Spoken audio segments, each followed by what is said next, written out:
Hello and welcome to today's session sponsored by Storied, the next chapter in family history. We are a new family history platform that specializes in storytelling, relationships outside the family tree, collaboration with family and friends, and affordability. So make sure you check us out at storied.com. Today's session is going to be births, marriages, and deaths in newspapers. This is my favorite session to share with others. By the way, I love this one. And Storied allows collaboration inside of the platform with Newspaper Archive. It's very seamless, so this works great with our platform. Make sure to follow and like us at Storied_social. We are on Facebook, Instagram, Twitter, and YouTube. We have tutorials and demos available on there for you, so make sure you check us out.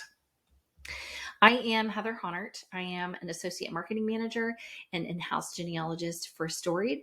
My email address is haunert@storied.com. And I love when people share fun and interesting stories that they find in newspapers with me. So make sure to reach out if you have some super cool nugget to share with me. So today we're going to talk about vital records, birth, marriage, and death records you can find in the newspaper, and really trying to go outside of the normal ways of searching and coming up with some different ways to find those vital records. They can be rather elusive. So I'm going to give you some tips and tricks today on each of the different kinds, and hopefully you will find some things that you're looking for. So I'm going to start with births, and for each one, I'm going to do kind of key points on each slide and show you a couple of clippings that I found. And I also have included on the clippings at the bottom of them a date for you, just to kind of give you an idea of when these are, when I found these in newspapers. And I really tried to be very broad. So this is an example of one that I found the left one from 1906, and then the one on the right is 1938. So kind of different time periods. So some key points on these. Make sure you're looking for the father's name. You'll notice on both of these records that mom's name is not mentioned anywhere. It's just dad. So make sure you look for dad's name, and then look for variations on the word births. And that goes for all of the records that we're searching for. So don't just do birth, births, do born. Anything that you can think of that's going to be a little bit different might help you find that record that you're looking for. And then my other piece of advice is to just pull every piece of information that you can from these records. So the one on the left has kind of minimal information: Mr. and Mrs. Guy Calvert, the city, and that a son was born. There was definitely a boon on sons in 1906. There are no girls in this list. Hello World, though, is a different story. There is lots of information that you can pull from these. They have the dad's name, they have the address, they have possibly the hospital where the baby was born, their name, and even maybe how much they weighed. Don't fall into the trap of pulling out just that information you need, who they are and when they were born. Grab all of that information that you can. I like to call them like my little nuggets of golden nuggets of information. There's all kinds of things that you can use to tell stories about. So make sure you grab everything you can. A birth record is either a list of names or it can be a single name. The two on the right, these two are single birth records that were listed in the newspaper, whereas this one is a listing of the birth record, maybe for the week or for the month. You know, it depends on how small the town was. So think about that when you're searching also for any kind of birth, marriage, or death record. It may not be the actual date or even within a couple of days when it happened. It could be a week or 2 weeks, even a month later. So make sure to broaden your search in that way. And then again, pulling out those nuggets of information. I loved this one, and you may not find this information anywhere but this newspaper article.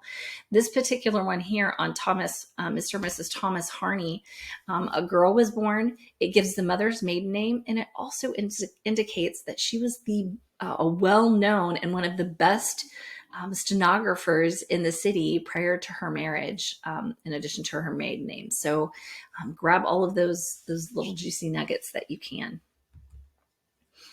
Birth announcement, again, kind of that typical information: parent names, birth location, child name, birth date.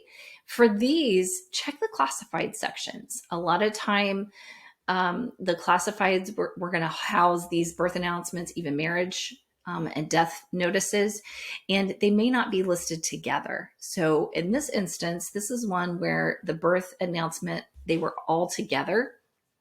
But I've seen them where a marriage is slipped in there or a death notice is slipped in there. And so they're kind of all over the place in the classified section. So make sure you really dig when you're looking at the classified options. Births of the week, again, kind of that typical information that you're going to find. This one here on the right was actually what was recorded with the Bureau of Vital Statistics.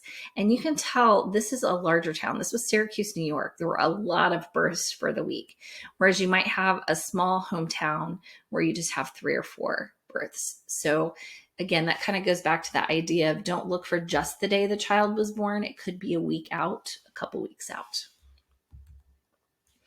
Hospital notes, this one makes me chuckle every single time. This was definitely before HIPAA, and I can remember these types of pieces in the newspaper in my hometown as I was growing up. The hospital notes would take the hospital and it would tell who the births were for that time, admissions into the hospital, and even just charges from the hospital. So kind of expand on this. Maybe you find the information about a birth, but you might also have an ancestor that was in the hospital. So think about those for admissions and discharges and gathering that information too. And notice that this one isn't just one. So you need to look at all of them. There were 3 different area hospitals that were included in this hospital note. Finding marriages. This one is my favorite of the 3. I love these. So I've tried to give you just an example of different things that you might find and from different time periods. I chose this one from 1911 because it was unusual to have a picture like this of the bride. And this was talking about an upcoming ceremony, and it had her picture. The one here at the bottom from 2002, this is just very typical of what we would find in the newspaper today. You know, you've got the bride and groom's picture and then possibly a blurb or even a fairly lengthy article about the ceremony and people in it. So look for that. And then this one is my very favorite one that I have ever found. This one was from 1858. I was doing a research project for a friend of mine, and this was like his 2nd, 3rd great grandparents. And this was written so cool that I just had to share it. In Erie, Mr. Henry Weiser to Lucretia Head. Wisely did Henry Weiser wed. In Erie town, Lucretia Head. 'Tis hoped that he may highly prize her, for though she's lost her head, she's wiser. Love that play on words. Just kind of an unusual way to do a wedding announcement. So this is just a good example of how you have to think outside the box and look for different ways that a marriage might be listed. So marriage licenses, do not discount this. My 2nd great grandfather, the only information that I have about he and his wife being married, I use that term loosely, is from the marriage license that I have that was in the newspaper. So you're going to have the names of the couple, possibly where they were living, their ages. The thing that you really have to take into account is that this is not a guarantee of marriage. So you had the marriage license meant they got that piece of paper that's saying that they can get married, but something could have happened and they may not have. So don't discount these. These can be great sources of information. So look for marriage licenses. And again, I've seen these as close as a day or 2 before the marriage. I've seen them after the marriage, up to a month after, before the marriage. So look at date-wise, be very broad in your search for these marriage licenses in newspapers. Engagements, these can be a wealth of information. I included a couple of different examples that were typical with showing the bride-to-be and then giving a small blurb about the bride-to-be and possibly who she was marrying and when it was going to take place. This wedding calendar I was so excited to find this. This is amazing. So this is from 1930. And again, if you were doing a tighter date search looking for your ancestors, you may not find it if you were too tight on your date. This is a wedding calendar for the entire summer of 1930. Starting in June 1st, it went all the way to like end of August, or maybe even end of September. And it just was a list of everyone that was getting married, who they were getting married to, their parents, where they were getting married, the time possibly they were getting married, and then the date, obviously. So look for those types of things in newspapers as well to announce engagements. Bridal showers. Oh my, the information that's included in bridal showers. If you are lucky enough to find a bridal shower clipping in a newspaper for one of your ancestors, you are in luck, because they are just incredible sources of info. They typically include the bride-to-be, her mom, the groom's mom, possibly siblings, the attendants for the wedding. And some of that, I mean, this one has an address. They can get so specific about how it was decorated, gifts that were given. These are just incredible sources of information. Some things to note that I've come across in my searches for bridal showers. First of all, they may not be called a bridal shower. A miscellaneous shower is another popular term that was used. So this piece over here, this clipping from 1928, these were miscellaneous showers. I love that. And when I looked it up, it makes total sense. It was the way to give the bride any miscellaneous items that she would need for the home to start their home together. So look for miscellaneous shower. And then another one that you can look for that I don't have listed here is a linen shower. So it was a way to give the bride and groom linens that they would need to start their home together. So a couple of different variations on the idea of a bridal shower. The weddings themselves, this can be in lots of different ways. So you might have just very general information about the wedding. Maybe just bride and groom who officiated, maybe parents, and that might be it. Whereas some of them, this is my husband's grandparents on the right, it might be super detailed. Like it might have all of the attendants, bride and groom side. It might have what they were wearing, flowers. Some of them could be just loads of information and would be great to tell a story. Sometimes they have pictures. Sometimes they don't. And we'll talk about how sometimes pictures can show up later as well. So definitely want to find the wedding if you can find that tidbit of info, but it might not be when you think it is. It might not be when they got married. And we'll talk about that. Elopements. Love elopements. Like they are such cool stories. If you have a potential elopement in your family, look for the story. It was likely a lead story because it typically read like gossip. Use variations of the word elope, eloping, elopes, elopement, because you might find it in different ways. And typically, depending on how it was written, if it was like a lead story, there may be multiple stories. So an example I see a lot is that a young girl has gone missing, likely ran away with a man, and that makes me chuckle. Likely ran away with a man. The parents knew, that she probably had run away with this individual and gotten married. And so typically what you'll see is the first story that's saying she's missing, and then a subsequent story later on when she's been found and she's married. So look for multiple stories. It could be just like a grouping of them. This one from 1882 blew my mind. This one was taken from the New York World, published in the Rock Island Argus. And this was for the elopements for the first half of 1882. And you guys, some of these are such crazy stories. This one always just kills me. In London, a man eloped during his honeymoon with his mother-in-law. So again, these are definitely gossipy like articles typically. So if you think you might have an elopement, I would highly recommend you look for some newspaper clippings about it, because it could be very interesting, a very interesting story. Divorces, you definitely want to look for those as well.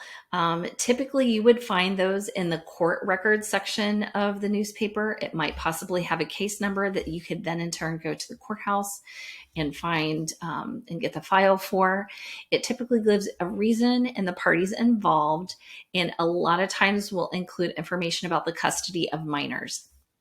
Probably not going to list who the minors were, but it will tell who received custody of them. So I encourage you to look for, when you think marriage records, that's why I've included all these different kinds, because it's not just marriage. It's that license, it's the bridal shower, it's the engagement, it's the marriage, it's the divorce, it's all of them. And then anniversaries. Do not miss out on anniversaries. They are incredible and usually are a wealth of information. So you might have pictures, wedding details, information about the couple, their children and their grandchildren. So you can have tons of information. So for instance, this one from 1930 is kind of just information about one couple. This one actually, and I didn't include it, had a picture of the couple. You'll see that that's pretty popular. So the golden wedding anniversary here for these 6 couples, you guys think of that, that's 50 years. And this newspaper is from 1909. So these couples were married in 1859. So it has their picture currently, what they look like. It might have a picture of their wedding. I've seen that before, where it includes current pictures of the people and then a picture of their wedding.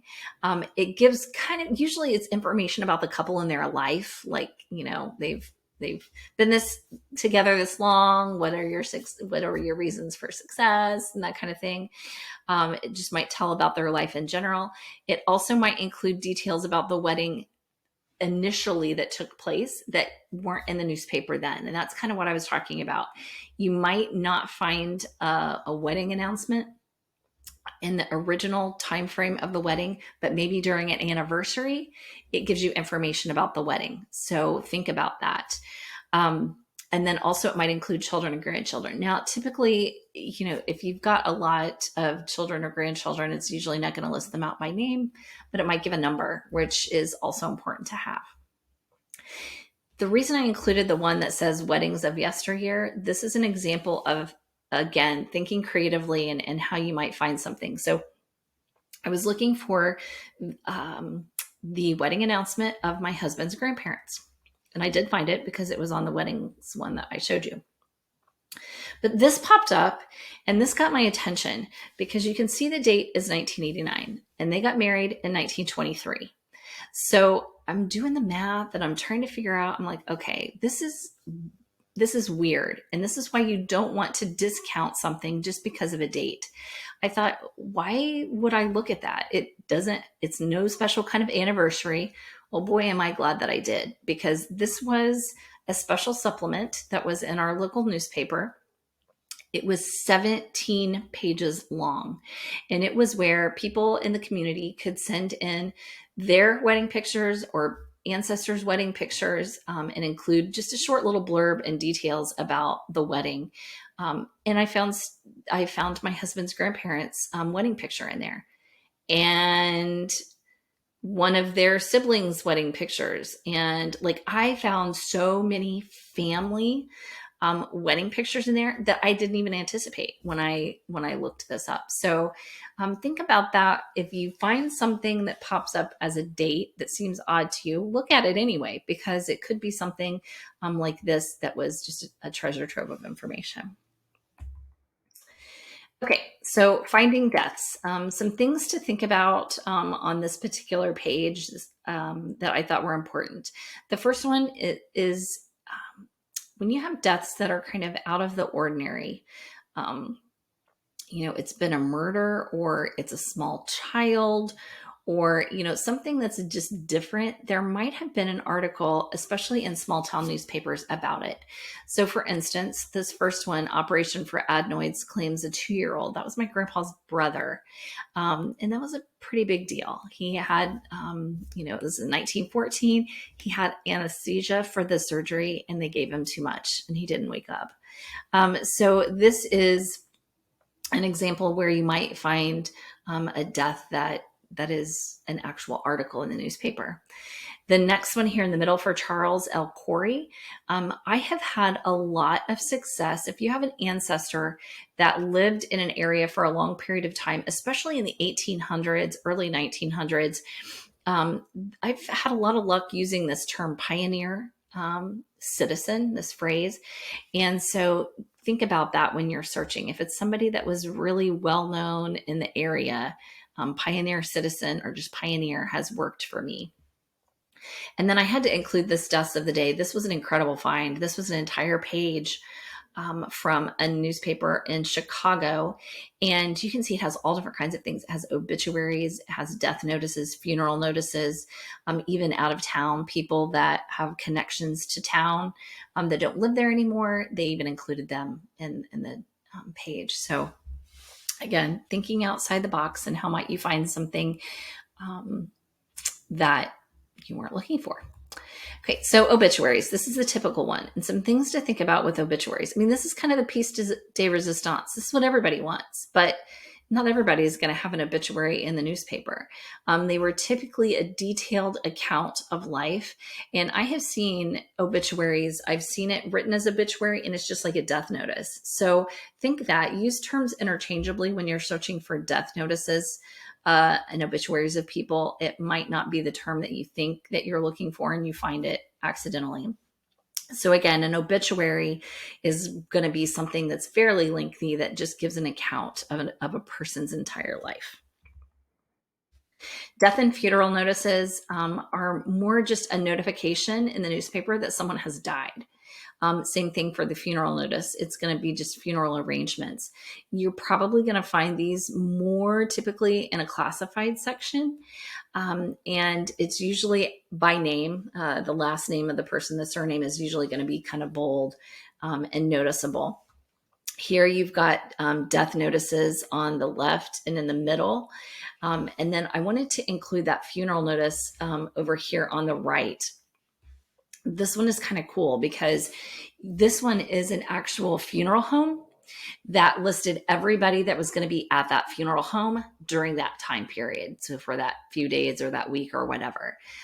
So think about that. And that might give you information that you can use. If you had somebody, this Thelma Blackwell, you find when she dies, but if you find this funeral notice and it was the Camel and Company, then maybe you can find information about Camel and Company as the funeral home. Card of thanks. These are typically in the classified section. And if you can't find an obituary or a death notice, you might get lucky and find a card of thanks. I think of these a lot in the mid to late 1800s up until maybe the 40s or 50s. Very popular in the classifieds. And this was typically something that was put in there by the family, just giving a general thanks to anybody that, showed kindness, flowers, cards, meals, whatever. So this was a way to express their thanks. So this is something to look for. In memoriams, these are kind of interesting and have lots of different information in them. So a couple of different ways to look at them. So the first one is here in the middle, Elmer. This in memoriam is more of in my opinion, more of an obituary type piece, of really giving lots of intricate information about the child. These are, again, part of the classified section usually. And sometimes they are, they have poetry or scripture. And these are usually done, they can be right after the death, but usually these are kind of years past or time past. There was one, so this one here, Octavia, this is an example of one from 1901, and it says, who departed this life 2 months ago. So that's one where you're like, okay, you knew that Octavia died on March 28th, 1901. And so you probably were looking around March 28th, 1901 for information about her death. Whereas this in memoriam was 2 months later. So think of in memoriams and how you might find them. It could have been on like a yearly mark. They passed away a year ago. They passed away 5 years ago, usually kind of on like the anniversary of a death is where you might find these. Necrology reports, these are kind of interesting. So if your ancestor was part of an organization or school or a club, it's likely that a necrology report would have been issued in the newspaper for their club.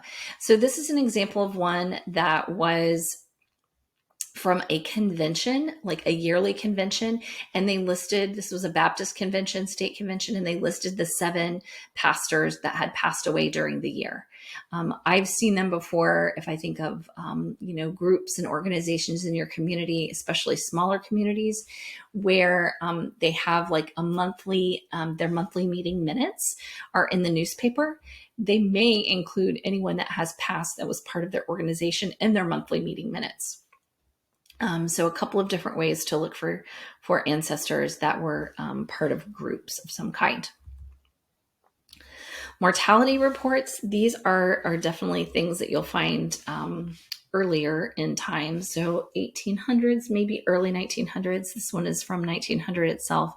Mortality reports, again, would not have been every day, maybe weekly, maybe monthly.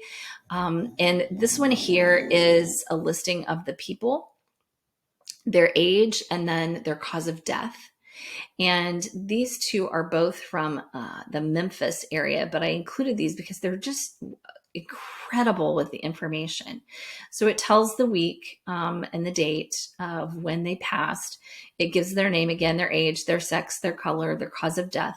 But the reason that I like these 2 mortality reports in particular from Memphis is because they have this little, a couple of codes on them. So like these here, all have a cross, and those, if you look down here, were reported from the hospital directly. The hospital gave the information to the coroner, and that's how that information is there. But you also have some that have an asterisk beside them, and those say coroner's inquest. Now, if I look at this, I mean, this one here, Jay Grimes was a white male that was murdered. That makes sense that there would be an inquest into his murder by the coroner to get more information. But the one above him, J.H. Brown, was a white male that died of general debility. So that makes me think, okay, it was a coroner's inquest. There must have been a reason why the coroner wanted additional information. So if you find an ancestor that had a coroner's inquest, that might be cause to find other information in the newspaper for that particular ancestor. The last thing I want to talk about, and I would be remiss if I did not talk about it, are chronologies. Chronologies were very popular, and these 2 are from late 1800s, early 1900s. These would typically have been published in December or January of the year, and you are going to find, especially small town newspapers, I guarantee you, births, marriages, and deaths in chronologies. Now, you're going to find lots of other things too. It's just kind of a snapshot of what happened during the year in that town or in that location. But you're going to find some things that you, again, if you're looking just for that birth date or that marriage date or that death date, you may find a chronology and it's not at that exact time. Again, December or January for the whole year. So this one is Story of the Year, Chronology of 1901, sons born to Mr. and Mrs. J.H. Mackenzie and Mr. and Mrs. Monlocks. It even tells the date. So here you've got June 10th, son born to Mr. and Mrs. L.W. Dawson. This one is one of my favorites. I love it just because of the title, The Altar, the Cradle, and the Grave. I think that's clever. So again, January 3rd, a son born to John Cummings and wife. January 3rd, William R. McKelney and Miss Mary E. Kennedy married at the bride's home near Roscoe. So definitely look at chronologies. You might find what you're looking for births, marriages, and deaths in those chronologies. Again, December or January in a year. So I'm going to end. Hopefully you found some information that will help you to find births, marriages, and deaths in newspapers. Today for VGA's 5th birthday, we are offering a 20% off coupon to our ultimate subscription at Storied.com. And again, that is going to encompass everything at Storied, our historical records and newspapers. And you can create groups. You can do all sorts of fun things. at Storied.com with an ultimate account. It's typically $139.99 and 20% off. That's a big discount for you guys today. You would go to Storied.com and make sure to click on plans and pricing, and then choose the ultimate account, sign up for a free account, and then you can enter your coupon code. It has been my pleasure today sharing information with you about births, marriage, and deaths in the newspaper. And I hope you found something great you can take away with you today. Have a great day.